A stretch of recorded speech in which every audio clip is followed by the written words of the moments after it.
2013 Lietuvos Respublikos Seimas paskelbė sveikatingumo metais. Mes esame Kauno Jono Žemaičio Vytauto progimnazijos mokiniai. Kviečiame visus, kurie pritarė sveikai gyvensenai, prisijungti prie mūsų iššūkio Mes už sveiką Lietuvą.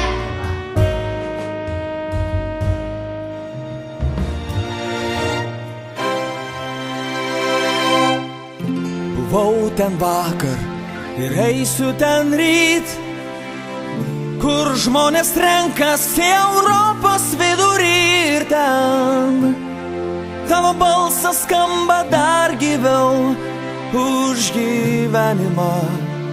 Už gyvenimą skamba garsiau. Jeigu pilnas gyvybės esi, ateik į šventę plasant